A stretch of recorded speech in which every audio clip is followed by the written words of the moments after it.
I'm Eric Novak, and this here is the 2021 Toyota RAV4 Prime.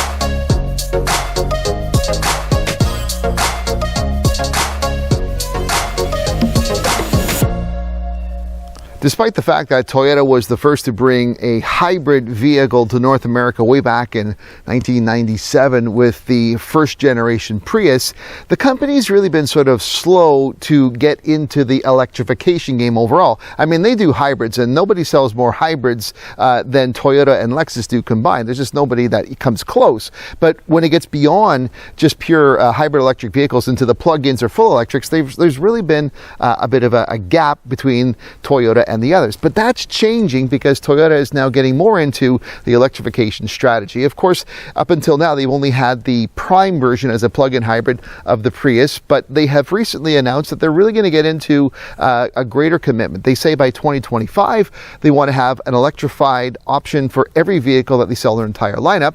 And at least here in Canada, they're talking about having as much as 40% of their sales in the hybrid or hybrid plug-in hybrid electric overall.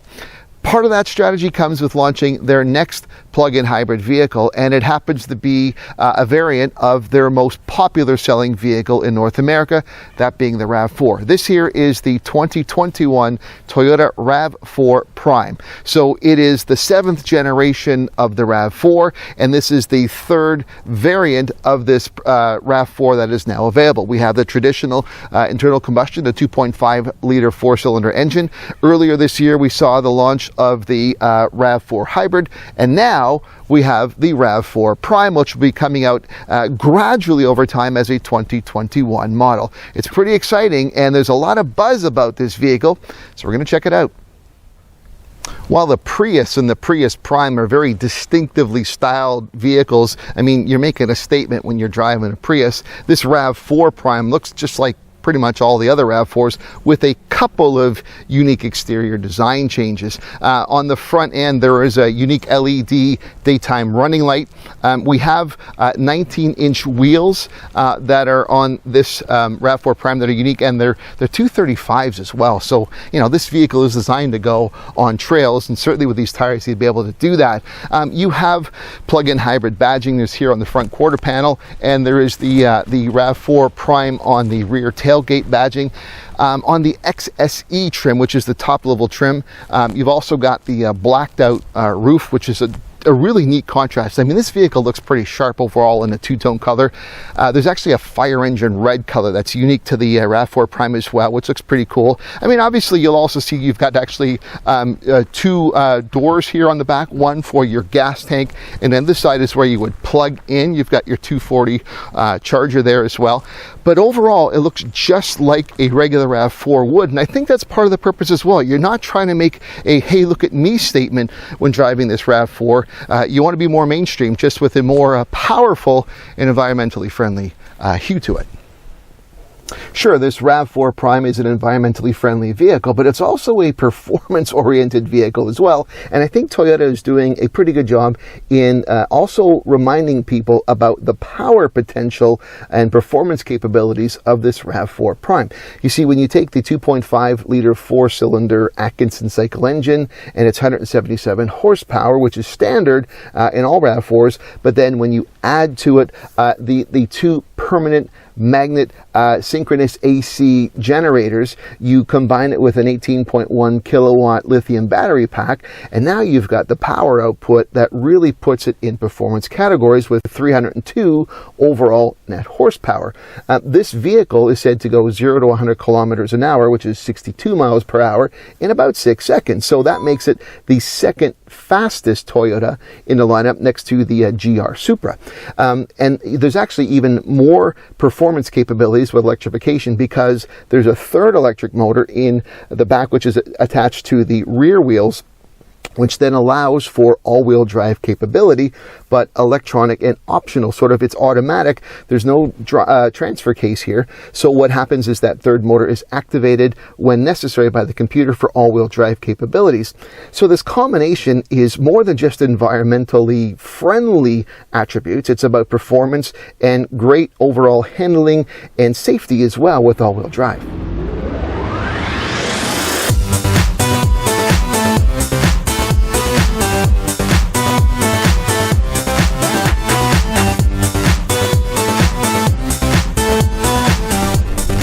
The posted EV range for this RAV4 Prime is 68 kilometers, or about 42 miles. That makes it the most EV range of any current PHEV on the market.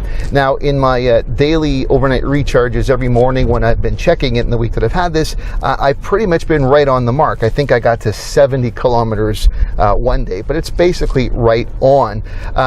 With the fuel economy of the gas hybrid powertrain, when it's not an EV only mode, it's said to basically get you an overall driving range of about 1,000 kilometers, which is around 620 miles. So, you know, that's one good attribute, because obviously in a pure EV, once the charge runs out and it's less than 1,000 kilometers, you would have to stop and recharge. But with the PHEV, you can continue to drive on.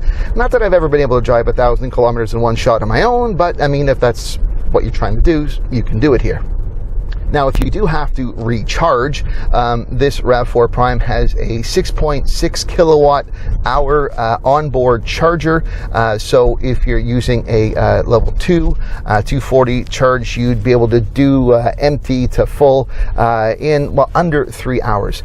This RAV4 Prime does not have a DC fast charge. There's really only one PHEV right now that does offer that. That's the Outlander PHEV. But for the most part, I mean, the way you drive this, you know, for a couple hours of parking or certainly overnight, you would be back to full again and getting that advantage.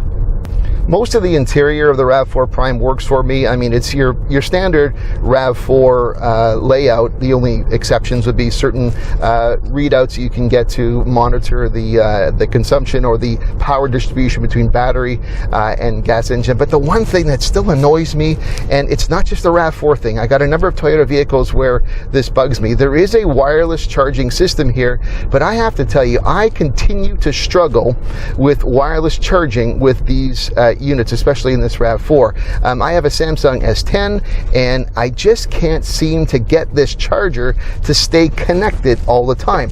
I've struggled mightily with having the case on, but I would take the case off, and it seems to move around, and I just can't seem to consistently get the wireless charger to stay connected, and that's probably my biggest gripe with this vehicle. I mean, I used to have other gripes about not having Android Auto. Well, now we have Android Auto and Alexa, or Amazon Alexa too, so that is not an issue. So I got a gripe about something, I guess, and definitely this wireless charging for smartphones would be it.